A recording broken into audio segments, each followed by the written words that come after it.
Hello, everyone, and welcome to One Civil Law. And for today's story, we're going to talk about a recent stabbing incident that occurred at a Texas high school track meet that's gotten some news recently. And we're going to try to go through the legal analysis based on the information that is presently available. So let's go ahead and get started with this. This details the individual who was arrested is named Karmelo Anthony. And he stabbed, according to his own admission, Austin Metcalf, but is claiming self-defense.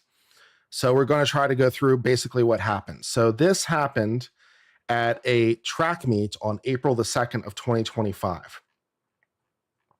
This happened at, I'm not going to get this name right, Coy Kendall Stadium in Frisco, Texas. And it happened in the bleachers near the Memorial High School team tent Memorial High School team tent. So here's basically what seems to have happened, and this happened at about 10 a.m. on April the 2nd. So here's appears to be what happened based on what we currently understand. The victim and his friends were under some sort of like pop-up tent, these like 10 by 10 kind of tents that you can get for like, picnics and stuff like that. They were under some sort of tent relating to that in the bleachers of the stadium. And it appears what happened that there was a sudden rainstorm, as is wont to happen sometimes in Texas, a sudden downpour. So the victim and his friends were under this tent. And this other individual, the person who did the stabbing, Karmelo Anthony, then entered the tent in the bleachers. And one would presume it was for the purpose of trying to seek refuge from the rain. Now, he is of a rival school to the people that were under the tent. So it appears that the people under the tent basically told him to go away in so many words. And he basically said, no. Basically, and there's a lot of eyewitnesses to this event, by the way. There's like 30 different eyewitnesses, and there's some video relating to this. So a lot of this is going to be adjudicated later. But, basically he entered the tent purportedly for the purpose of trying to get out of the rain. The victim apparently said to him, saying, you don't go to Memorial. And he apparently didn't want to leave. The person who did the stabbing then apparently opened his backpack, reached inside his backpack and warned, touch me and see what happens. Okay, so we're all on board so far, right? So this kid goes into the tent of the rival high school tent at this track meet in the bleachers. They tell him to go away. There's some sort of altercation. And he reaches into his backpack and says, touch me, see what happens. Okay, cool. So we're so far on board what happens. So there's some dispute about the exact language, of course, but that's basically what seems to have happened. Okay, and then apparently the individuals who were in the tent, including Austin, then attempted to physically move him out of the tent. In what manner is yet undescribed, but the person who did the stabbing said he was touched, as the way he described it. So it doesn't appear to have been like much violence. So there was force, but not a lot of force. Basically, it seems to be. It's not clear exactly what was happening. Not clear if he grabbed him by the shirt. Not clear if he just grabbed him by the arm. Not clear if he touched him in the shoulder. Not clear exactly what kind of force he was using. But it doesn't appear to have been particularly violent force in the sense of being, deadly force. It doesn't appear to have been deadly force. So he's trying to use some sort of force to get the guy to leave the tent. And then the guy then pulled out a knife from his bag and stabbed him, piercing him in the heart, which is a lot. Okay. That's a lot. All right. Then apparently he fled the scene, but was apprehended by a school resource officer near the stadium. Apparently, the victim's twin brother rushed to his side, applying pressure to the wound and holding him until the paramedics arrive.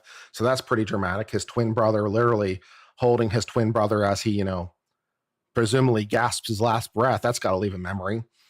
And he was pronounced dead at 10:53 in the morning, despite CPR and blood transfers. So less than an hour after the altercation occurred.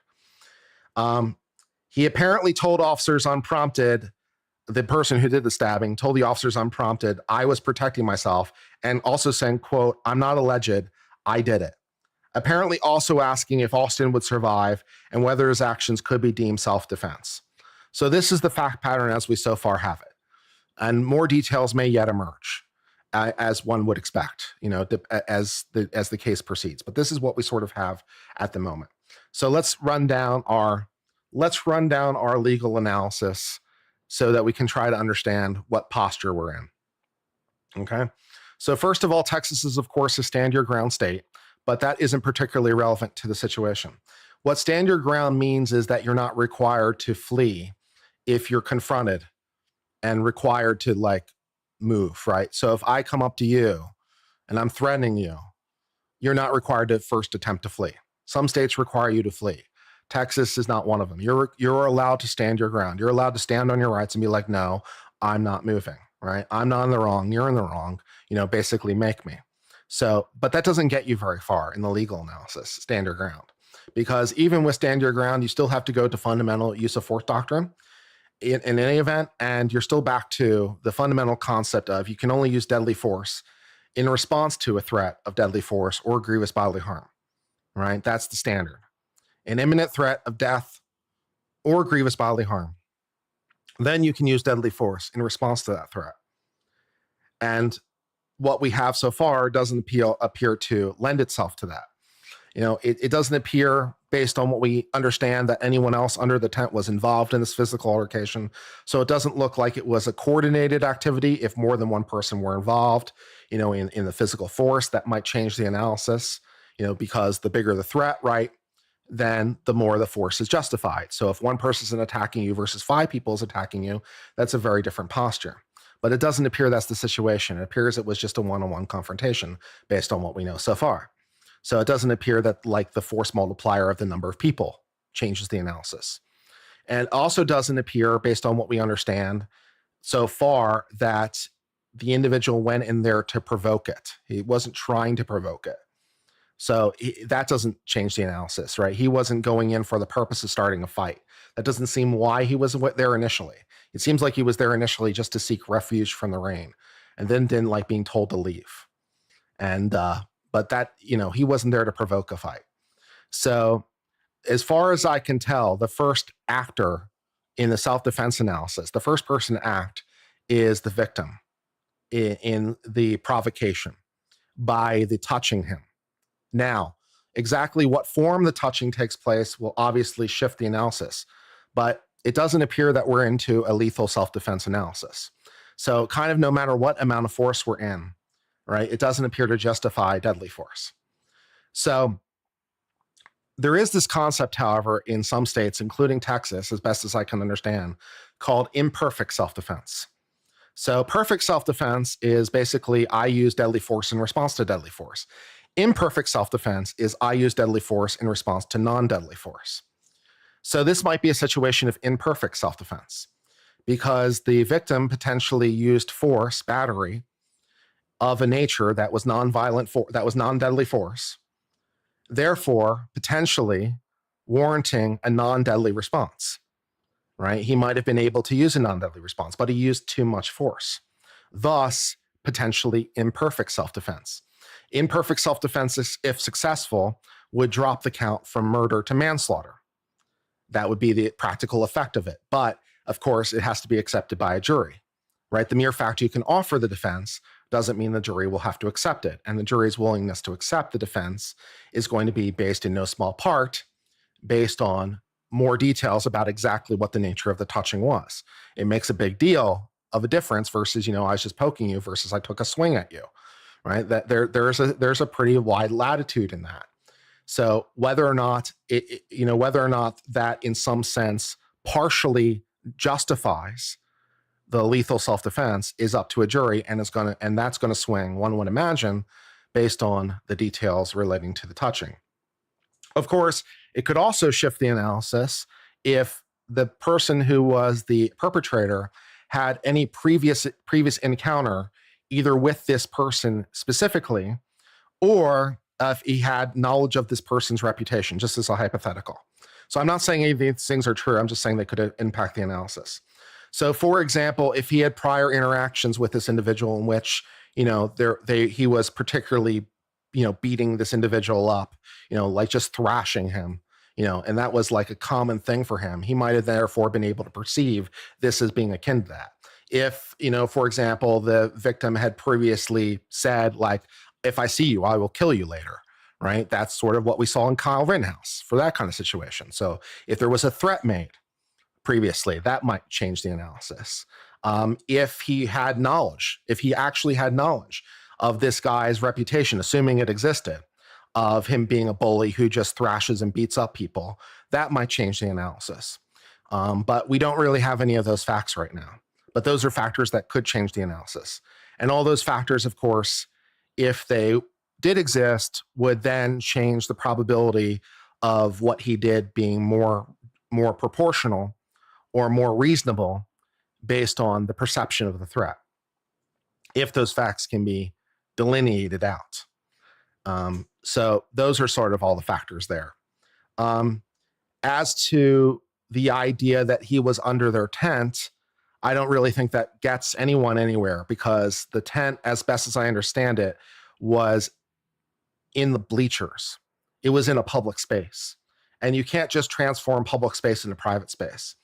So you might try to argue that, for example, the victim was trying to use force to lawfully expel this person from their property, right? So if you come onto my property and you refuse to leave, I can use non-deadly force in response to that. I can use non-deadly force to eject you from my property, like a bouncer, right? I don't have to be a bouncer, but that's basically where bouncers get their protection. But that doesn't seem to work here, because this was public space, as best as I can determine. It was public bleachers, and anyone had the right to sit there. The fact that he put a tent up is irrelevant, right? You can't just transform a public space into private space by putting a tent up. That's not exactly how that works. So it's not clear that, he didn't have the right to sit there and seek refuge under the tent. So I don't know that works. Also, what else? What else might be relevant to the analysis? Yeah, and we don't really have any evidence at this time of him being the first provoker. Like if the guy went in for the purpose of starting a fight, if that's why he went into the tent initially, to start a fight, then he doesn't have a self-defense claim, because you can't provoke the incident. So if he went in with the intention of starting a fight so that he could, then use force, then, self-defense goes out the window, because then he becomes the first provoker. So some things yet to tease out in this fact pattern. So we don't really have all the information that's available yet. The individual is currently being held on $1 million bond on a murder charge. And that probably, but of course, if there's a plea for voluntary manslaughter based on further facts that are adduced relating to potentially exactly what happened, then that might make sense. So that's sort of my best analysis now. My best analysis at the moment is murder with a slight possibility of manslaughter as the best legal conclusion. So all those things. Did the aggressor have violent posts on social media that would be relevant? Doesn't matter, right? We can't talk about the character of the accused unless he takes the stand, right? So, and there's no evidence of that. So, but if he had made specific threats on social media in a specific way, maybe, but at this time we don't have any knowledge relating to that. So at the moment, no, we don't have any information that would yield to that. Are there laws about picnic areas or the beach? That's a pretty good question, actually, relating to public space versus private space. That's a pretty interesting question. I don't actually know the answer to that question. So if you went to a public park and you put up a tent for the day, like, can anyone just come under your tent? I actually don't know the answer to that question. That's a very interesting question. This would obviously be distinct, incidentally, from if you had a permit by the park to rent out an area of the park, because sometimes you can do that, right? Sometimes they have like covered areas at parks you can rent out, and then that becomes private space for the day. But you can't just do it yourself. So if you just put up your own tent Can like anyone just come under your tent? I actually don't know. That's an interesting question. Good one.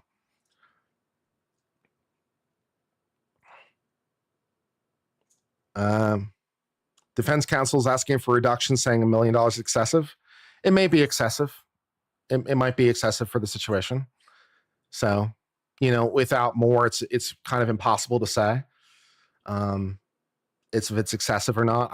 Without knowing anything about his criminal history, without knowing anything about anything else, it's impossible to know what kind of danger he might pose or what other kind of conditions might be satisfactory.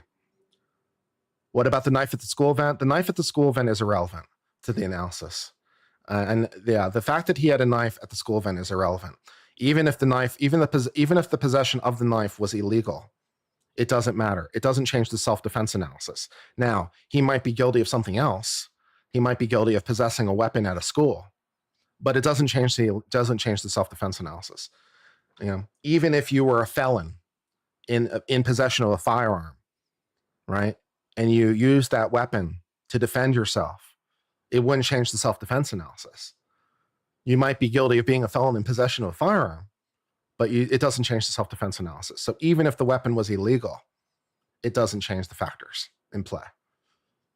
Incidentally, this is exactly the same thing that was true in Kyle Rittenhouse. The whole thing about like it being the whole thing about it being like a short rifle, or the whole thing about him transporting it off state lines, it was irrelevant. It didn't matter, right? Whether or not he transported it across state lines or whether or not the rifle was illegal, it didn't change the analysis, right? It didn't matter.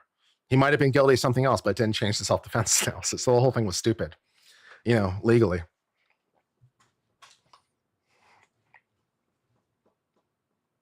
The kids' GoFundMe has been discussing. Yeah, the GoFundMe has been terminated because GoFundMe does not allow for fundraisers for self-defense cases. So the GoFundMe has been terminated by GoFundMe. The family, I believe, is starting a new one on GoSendGo, which does not have those restrictions.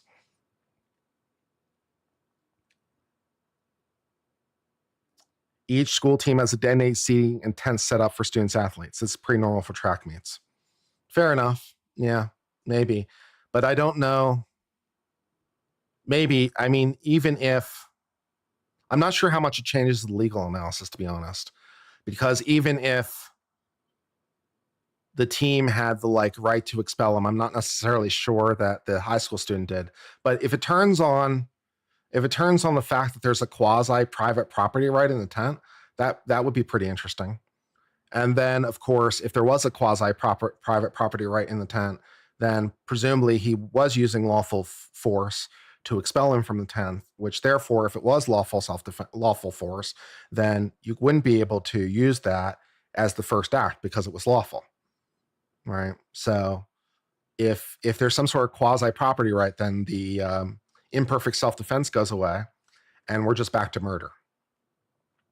But that's a very interesting point of law, which I'm sure will be illuminated as the case proceeds. Some sort of quasi-castle doctrine? Yeah, something like that, maybe. Maybe something like that, yeah. It'll be interesting if it turns on that. That'd be very, very interesting. That'd be some hardcore shit if it turns on that. Does Texas Penal Code 4603 have any effect as disposition if it took place in school property? With respect to the self-defense claim? No, it shouldn't. I mean, I can look it up, but it shouldn't have any. It shouldn't have any impact. But let me take a look.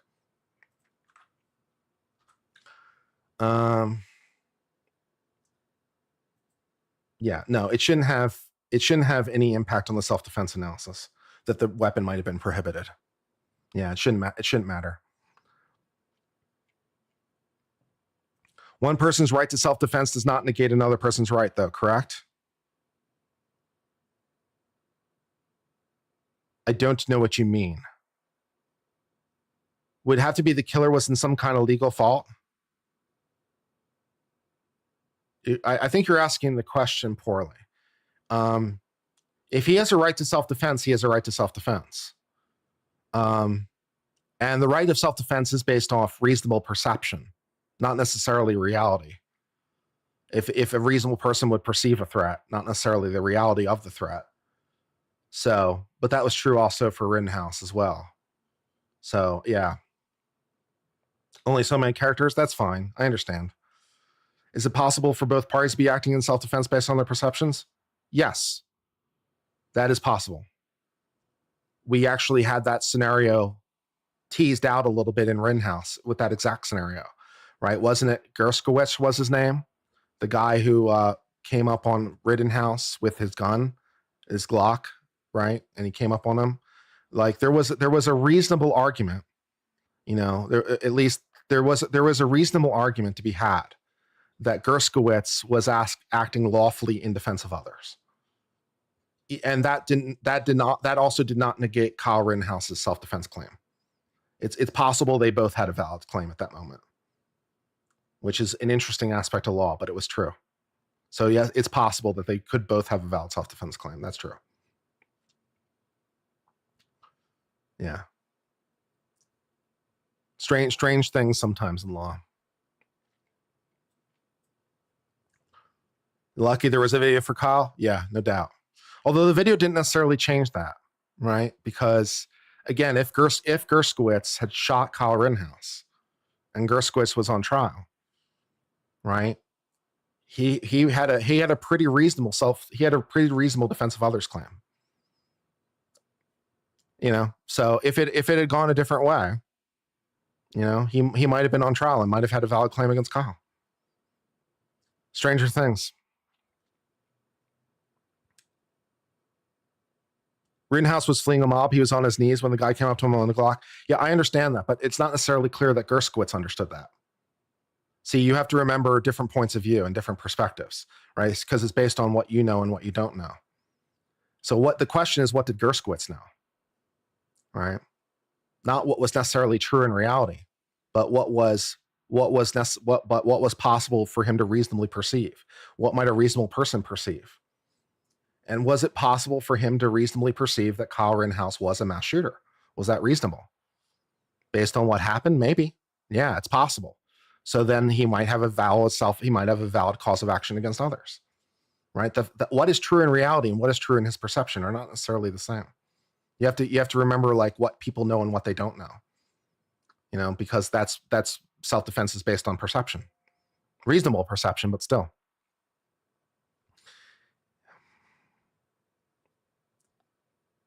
Yeah, that he was chasing someone with a gun. Yeah, exactly. That would be a possible way to interpret the event, right? It was possible to interpret, it would be possible for a reasonable person to be there and to see, to perceive Kyle Rittenhouse as the aggressor. It's not an unreasonable thing to perceive. It wasn't true, but it would be reasonable to perceive it because people aren't perfect, right? So it's like, that's part of the thing. I think I'm conflating. It's objective, reasonable plus subjective. No, not necessarily, because when you talk about objective, what you mean is, okay, let me see if I can clarify this point, because you make a point and I need to split this a little bit cleaner. When we talk about the subjective, what we mean is the person themselves like feeling the fear of apprehension, right? But when we talk about objective, we're talking about what a reasonable person would perceive, not what he perceived. Yeah, so that's it, right? It's a reasonable person in his shoes versus what he in fact perceived. Right? That's how that works, right? So when we talk about the objective, what we mean is the reasonable ordinary person versus him in particular.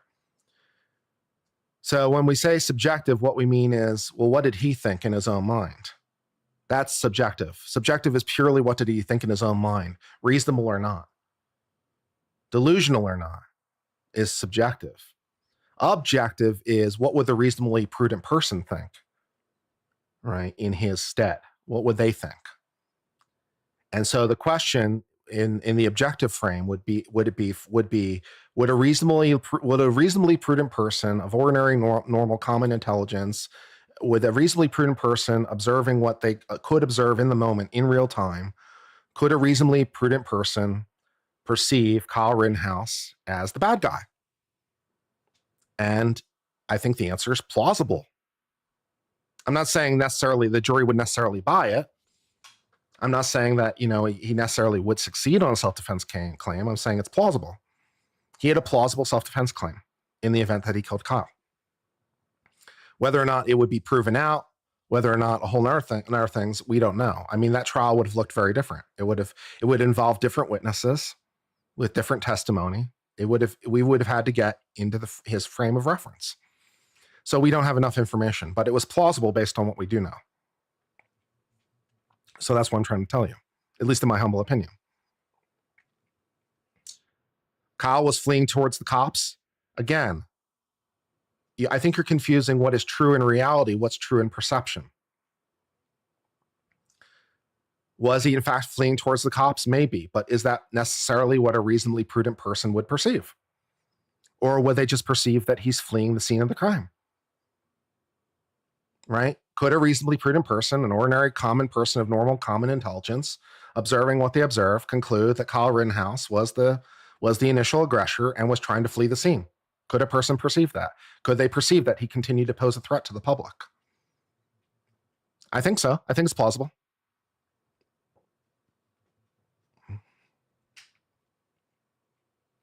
Or that he's charging at the cops. Yeah, that too. Yeah, that too. It's like it's like what is reasonably perceivable.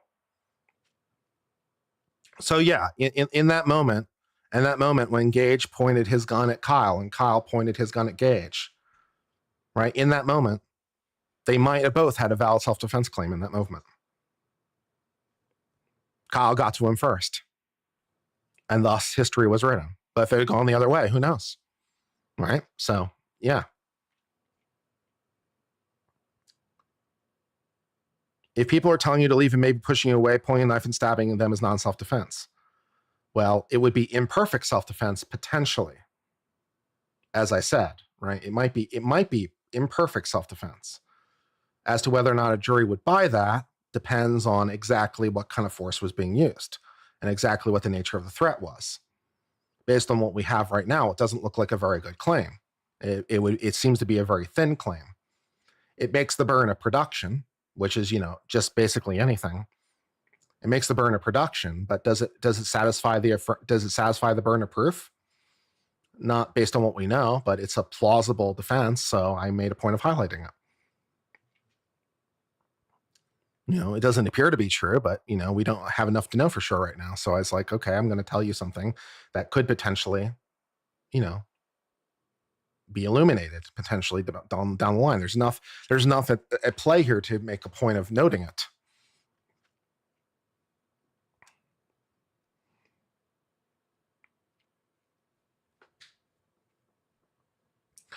I will note that, however, I've noticed many reactions to this incident online, and the race baiting by both sides is very, very real. I do also like that, the left is basically screaming, "Stand your ground," and the right is screaming, "Murder," which of course is sort of the opposite of what you might expect. But there's something very weird about the situation. I was watching some other videos relating to this, and the race baiting by both sides of this is very, very real. There's no evidence at this time, incidentally, that race is a factor in this equation. So we have no evidence to say that this was racially motivated. If it were racially motivated, that obviously changes things, but we don't know. We don't have any information to support that at this time.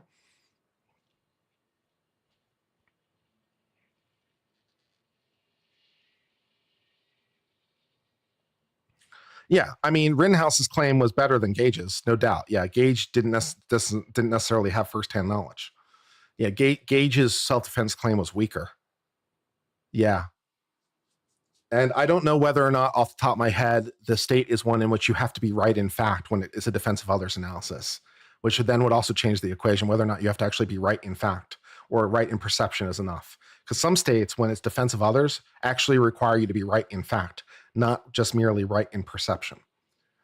When it's defense of others. If it's defense of self, you can be, perception is enough. But if it's defense of others, some states actually require you to be right in fact, which is a real strong disincentive in intervening in those states. So I actually have to double check the state law to see whether or not you actually have to be right in fact. Because if he had to be right in fact, then his self-defense claim goes kind of to hell. So, but if you only had to be right in perception, then his self-defense claim looked better. Although strictly it's defense of others, which actually is what the analysis changes. But I use self-defense interchangeably, even though they're not necessarily interchangeable in this situation. So what happened first? Him being touched seems to be the first thing in time. Yeah, what seems to be the first thing in time is the victim touching the assailant. Seems to be the first thing that happened in time relevant to the self-defense analysis. That seems to be the first provocative action, based on what I can determine. Gage was also chasing Kyle. Yeah, but for what purpose was Gage chasing Kyle? See, that's the thing. Why was Gage chasing Kyle? From his point of view, why was he doing it? If he perceived Kyle as a threat, he had every right to chase Kyle down. Oh, at least arguably, right? If you see a bad guy, shooting up people, don't you have a right to stop him? Right? Even if it's not necessarily true, but you perceive it. I mean, don't you have the right to chase the bad guy down? I think you do. So, he might have been chasing him down, but why is the key. If he was chasing him down to stop the mass murderer, that's a pretty good reason to chase him down.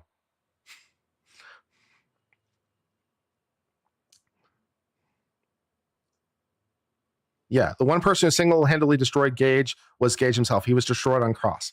That's true. Yeah, we only know that now. Yeah, but in the first instance, right? In the first instance, well, even with his own testimony, it's not necessarily clear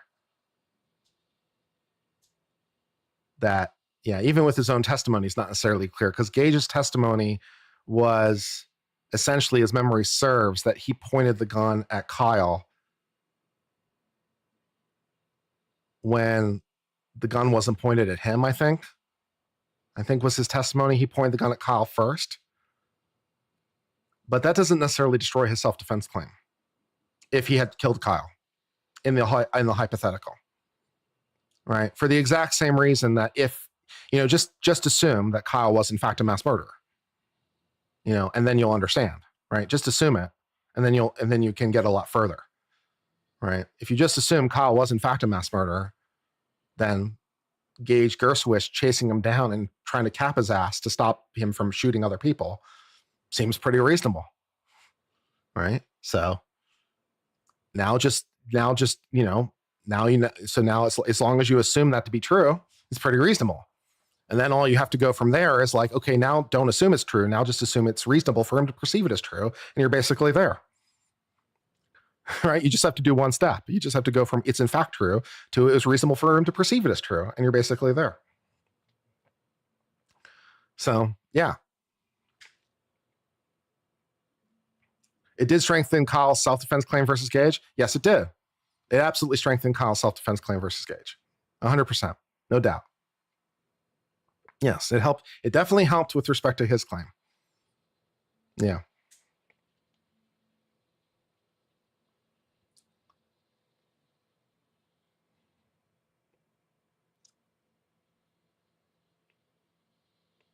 Yeah. Texas Penal Code 931, 932, the statutes focus on the reasonable belief of the person acting in self-defense, which is the key marker of the right in perception framework. Yeah, that's basically right. So we can, that's basically right. Oh, no, I don't want to time you out. I'm just trying to highlight you. Oh dear. I almost timed you out by accident. That would have been annoying. Yeah, but 931. Yeah. Yeah, exactly. Right. This is exactly right. Yeah, 931. Yeah. A person is justified in using force against another when and to the degree the actor reasonably believes the force is immediately necessary to protect the actor against the other's use or attempted use of unlawful force.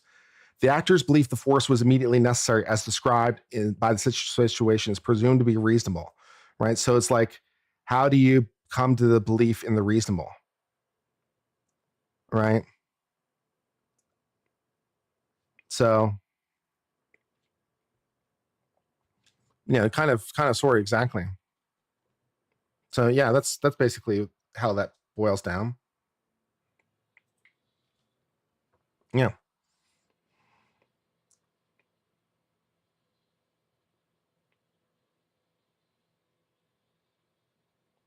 He'll probably lose on proportionality. I think so. I think based on the information we currently have, I think even a partial incomplete self-defense claim seems implausible based on the information we currently have. It does seem like an implausible claim, but we also are operating a bit in ignorance about exactly what happened. We don't have enough information.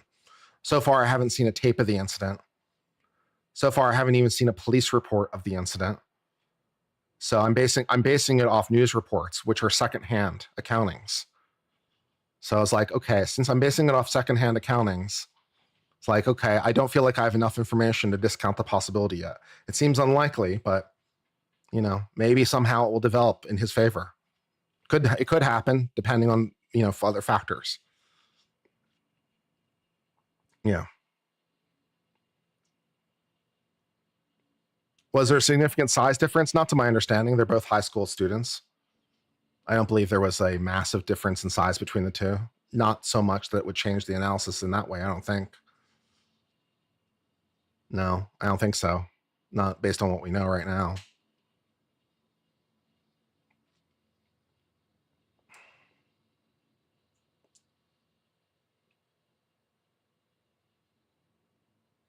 Anything else?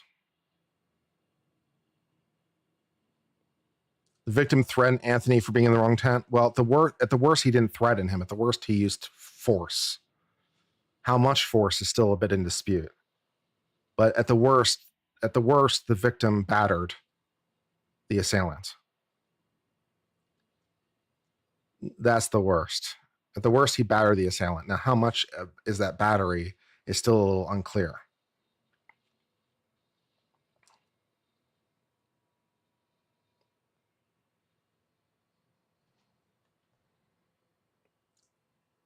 You never heard of imperfect self-defense until you heard about it from the Menendez brothers. Yeah, it's not a well-known aspect of self-defense law. Yeah, imperfect self-defense is one of the more obscure aspects of self-defense law. But that's okay. That's why I'm here, to help you with some of the more obscure stuff. It's not a well-known doctrine. How much time passed between the victim touching him and the accused retrieving the knife? It seems to have been essentially instantaneous. As best as we can determine, the assailant had his hand on the knife the whole time. He reached into his backpack. And said, touch me and see what happens. So it seems like he had his hand on the knife ready to go. So, yeah.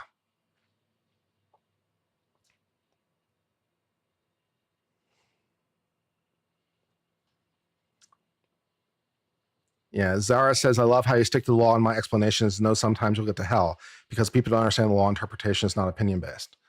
Yeah, it's like, I just try to adjudicate based on what I know. And I'm a bit in the dark because I'm dealing with secondhand reports.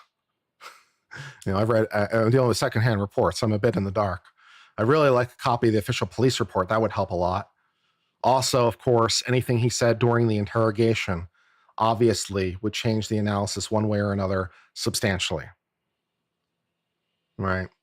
So when he opened his big ass mouth during the interrogation and said the many, many things I'm sure he did, that will change the analysis in marked ways.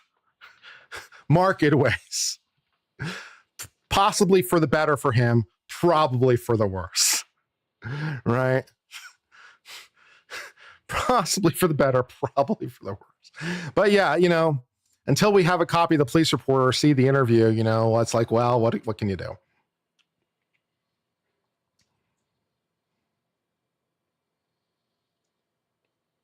You can't provoke like that and then claim self-defense. I'm not sure that technically qualifies as provocation. Touch me and see what happens is not quite take your swing. I mean, there is a case to be made that the assailant provoked by saying, touch me and see what happens. But I don't know if that legally qualifies as provocation. I'm sure someone will have a fight over it. It's not quite take your swing, though. It's not necessarily a challenge. It could get fun on whether that qualifies as a provocation legally. For the moment, I'm going with no. It doesn't qualify as a provocation. If it does qualify as a provocation, then, everything goes back to hell. And basically, it's just murder again if it qualifies as a provocation. Yeah, top of my monitor. Yeah, it's absolutely creeping into shot. You're right. I'll fix it. Hold on. Yeah, hold on. There you go. That's better. All better. Okay, now my camera's not straight. Oh dear.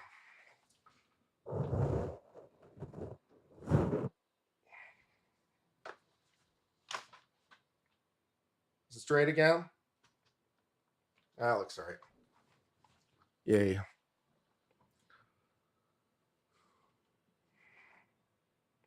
Is touch me and see what happens consent? I don't think that qualifies as consent either, but I appreciate the enthusiasm. I assume it's fighting words. Interesting idea. I'm not sure there's much of fighting words doctrine left, but maybe there's something in there somewhere for the deep law nerds. Castle doctrine is home, vehicle, or place of business. Yeah, castle doctrine does not appear to apply here. Not unless somehow the tent qualifies as a castle, which seems like an odd conclusion, but the castle doctrine does not appear to be the thing. Yeah, if castle doctrine applied, we'd be in a slightly different analysis. Gage was also carrying his gun illegally. It doesn't matter for the self-defense claim, as I made a point already several times. Yeah. Was Gage carrying his gun illegally? Yeah, I believe he was. But again, it doesn't change the self-defense analysis. Whether he had the gun illegally or not is irrelevant to the self-defense analysis. He might be guilty of something else, but it doesn't change self-defense. So it doesn't matter.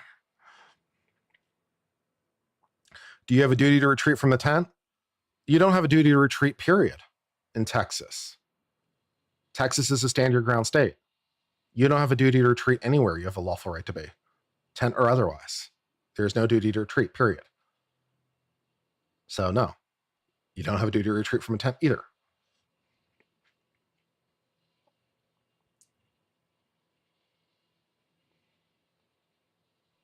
The judge threw out evidence because the police didn't have a search warrant where they gathered it from a homeless man's tent in a park. As memory serves, in that case, I think the Court of Appeals reversed. I think the Court of Appeals reversed that evidentiary finding in that Law and Order case, even in New York. Does a student have a duty to follow school policy? Sure. Yeah. If he violated school policy, he can be charged with an academic violation. Right? I mean, the school's policy would yield to an academic discipline. It doesn't impact the self-defense analysis, though. Yeah. Where were the coaches? Unclear. Where the coaches were in this incident? Unclear. Yeah, Texas is a hard stand your ground state. Yeah, and God bless that too. There's no duty to retreat. Yeah, we don't have to even consider whether a reasonable person would retreat. We don't have to consider jack shit. We have a right to plant our feet, damn it. So absolutely. Wasn't Anthony currently suspended? Irrelevant. That might lead to a trespassing charge in the facility. If he wasn't able to attend the school event, that might lead to a trespassing charge, but shouldn't impact it shouldn't impact the self-defense analysis. Yeah, it shouldn't impact the self-defense analysis unless he was in someone's home. But I don't think Castle doctrine applies here.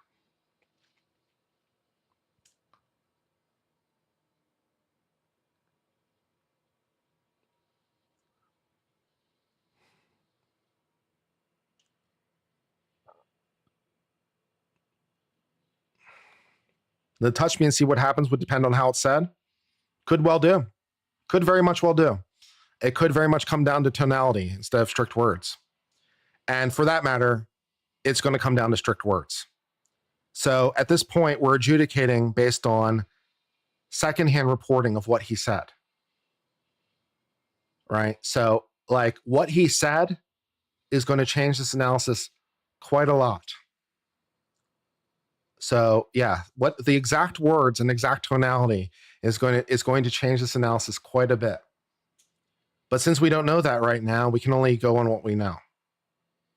But if he said it, I mean, like, guys, I mean, the best possible scenario for him right now, as best as I can see it, the best possible scenario for him right now is basically the slim chance of the imperfect self-defense. It's not a great odds. The odds do not favor him at the moment, right? So if you're forecasting this on odds, right now it's like 90-10 at best, right? Based on what you know, it's like a 90-10 split, with some degree of uncertainty built into that as well.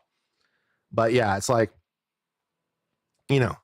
if he's the only way this really changes is if the words were more aggressive. If the words were more aggressive, then it basically goes from 90-10 to like 95-5 or 99-1 or 100-0, right? The only thing that it changes is it just gets worse for him, right? So at the moment, I'm kind of looking at the best case scenario, or at least I'm at least opening up the possibility of the best case scenario. Like the best case scenario right now is he didn't go in with the intention of starting a fight. He didn't go in with the intention of starting a fight. He said something like, touch me and see what happens in a relatively neutral manner. And the touching of him was done in a, let's say, aggressive fashion. Like that's the best possible scenario for him. Under that set of facts, he might have the chance of arguing to a jury an imperfect self-defense claim. It's not great odds. It's not great odds, but it's a possibility. So I'm like, okay, I'm going to highlight the chance. It could happen. It's not great. His odds go up in order for his odds to go up from like 90-10, in order for his odds to go up, it would help a lot if, one, he had prior interaction with that person before, and so knew from his own personal experience this guy to be an extremely violent person who just beats the shit out of people, either because he saw it himself or witnessed it himself, would be nice, right? That would help a lot. Two, he just was aware, generally speaking, of this guy having a reputation for beating the shit out of people all the time and just beating them to an absolute curmudgeon. Or three, he had basically some interaction with the guy, preferably earlier that day, in which the guy said something akin to, if I see you later, I will kill you, right? Then his odds go up from like 90-10 to something, much better than that, if any of those three things. Then we're talking about maybe better than 50-50 odds. Now maybe we're talking about, I don't know, maybe we're talking about 80-20 odds, right? If we can prove any of those things. But since we don't know any of those things right now, we can't really factor that into the analysis. But that's really the only way this gets better for him.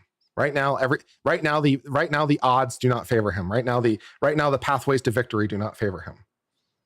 At the moment, his pathways lead to murder, with some slight chance of manslaughter, maybe. So it's such a stretch from going push to stabbing someone after mouthing off. Well, it depends what you mean exactly by pushing. I mean, that's exactly what I'm trying to say, right? And again, this would be a jury question, right? Exactly what are we talking about, right? And it's still a jury question. You still have to submit it to the jury. It just allows him to have the possibility of the defense. The jury still would have to find that what he did was in some sense still proportional. It's just like he can't be like wildly out of whack. So like, I'm not giving him great odds right now. I feel like I'm being fought over not much. It's like I'm basically, the odds right now are basically 90-10. It's like I feel like you're fighting me over not much at the moment. It's like I'm just like, okay, I'm a lawyer. We don't have anything. We don't have enough information. We have secondhand reporting. We're working in a bit of a zone of uncertainty because we have secondhand sources. So, okay, so I have to factor the fact that the media sucks and never gets anything right into the equation, right? I have to factor the fact the media doesn't know what the fuck they're doing because they suck balls. So it's like, well, the media doesn't know what they're doing and they can't report anything accurately anyway. And it's secondhand reporting, hearsay. And like, okay, so maybe there's more to the story that we don't know. So how about 90-10? Sounds like a reasonable split right about now. But I feel like you're fighting me over not very much.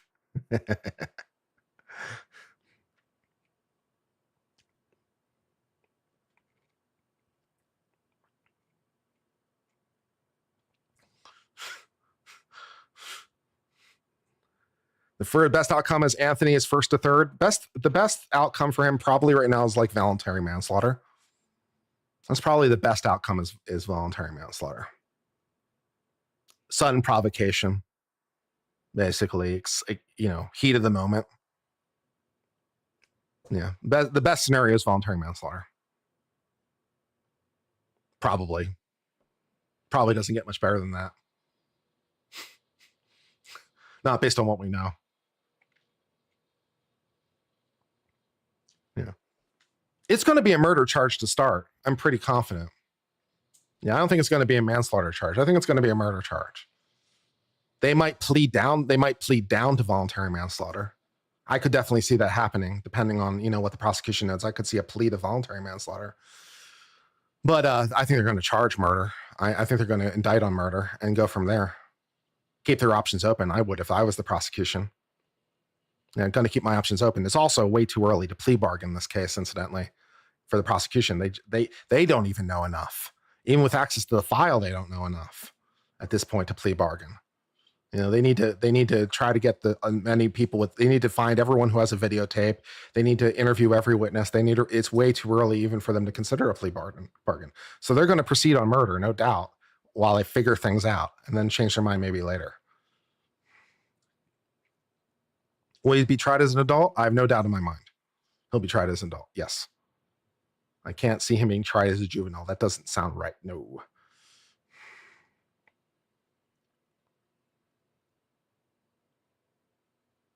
Do rules for self-defense change if Anthony got caught stealing from the bags and was confronted? It's a good question. Probably not. No, because you can't just use deadly force to protect property. There are some minor exceptions in Texas law, but none that appear to apply here. You can't just use deadly force to protect property. So probably not. No, it probably doesn't change the analysis. How much time does voluntary carry? I could look it up. Let's see.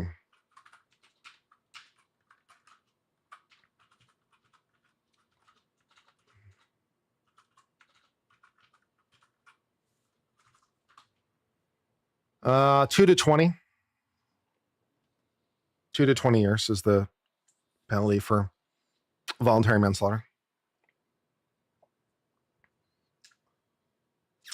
So not fun. Do castle laws apply to domestic violence in Texas?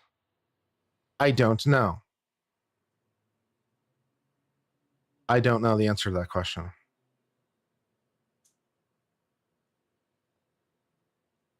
Yeah, you got me.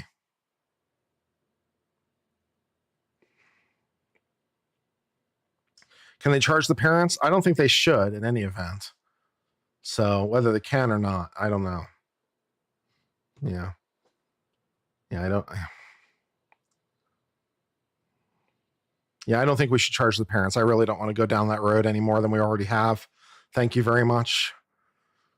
I don't want to carry down that road. Thank you.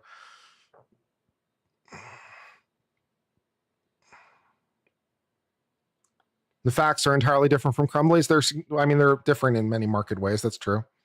Is he eligible for the death penalty? No, he's not, because he's under 18. No, he's not eligible for the death penalty. U.S. Supreme Court.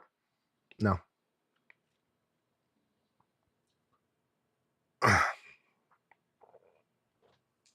If he's in the act of stealing from the bags, doesn't that justify the victims putting hands on him? Yes, it would. It would justify them putting hands on him to stop him, and then we're still back to like an imperfect self-defense claim. Probably.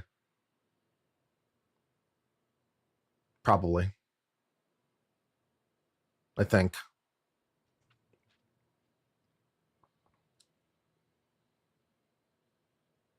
Wasn't there a use of force in Texas where a person charged told them to try me? If you're talking about the take your swing guy, he literally said, take your swing. If you're talking about something else, I don't know. And he was found guilty because that was found to be provocation, which I think was legally correct.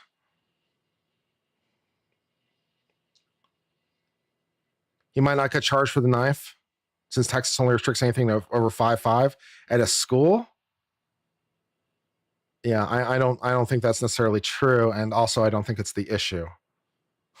Him being charged with possession of the knife is the least of his problems right now. If he manages to get out of this on a weapons possession charge, I think he's going to be a very happy camper. Maybe they'll suspend him from school too. Ooh, right? He might have to have detention. He might have to write some lines at the blackboard, man. Maybe they'll expel him. Maybe he'll get a weapons charge. Ooh, I think that's the least of his problems at the moment. I wouldn't worry about it too much.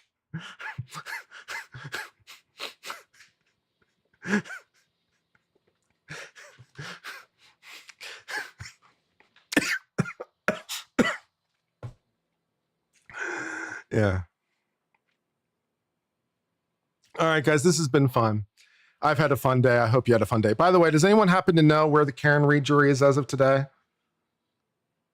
I guess I could look it up. Does anyone happen to know where they finished things off on the day? Are we any closer? Apparently, the Supreme Court stayed the return of Garcia. Interesting.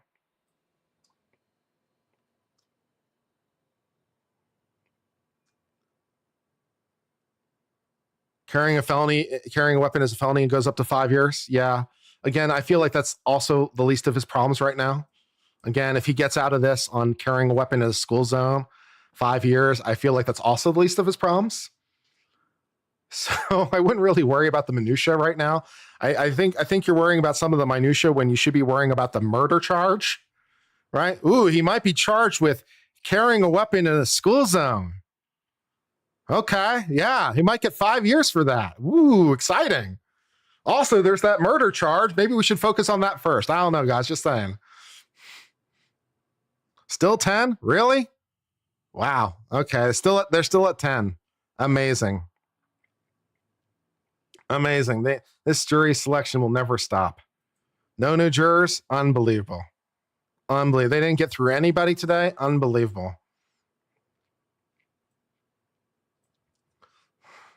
They have a GoFundMe. They had a GoFundMe. The GoFundMe has since been canceled. They now have a GoSendMe. Unclear how that's doing. But he had raised $200,000 before GoFundMe pulled the whole thing because they don't allow GoFundMes for self-defense cases. So they pulled the whole thing and refunded everyone their money because it's against their policy. But yeah, now they're starting to GoSendMe. So we'll see how that goes. We'll see how it develops.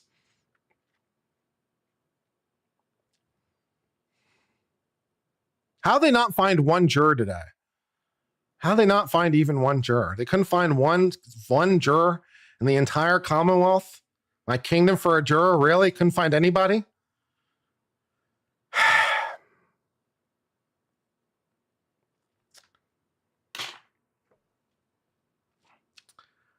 Don't they usually have like a veneer of like 60 people? They couldn't find one out of 60.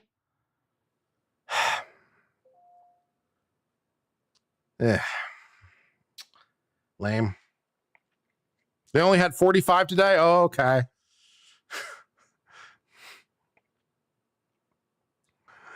All right. Well, I guess I'm going to go ahead and sign off for now. And we'll talk more later. If anyone happens upon a copy of the police report, I'd really like to see it. I looked for it. I couldn't find it. If anyone happens to find the copy of this police report, that would be illuminating. And or a formal indictment would be nice. If anyone can find a copy of that, then at least we'd have some primary material that would give us something of a colorful story and see if it changes anything. But yeah, if we get a copy of a police report, we'll definitely do another stream and see if it changes anything. Probably not, but it's worth a shot. In the interim, I've been on civil law. Until later, my friends. I hope it's all is well. Cheers for now, my friends, and goodbye.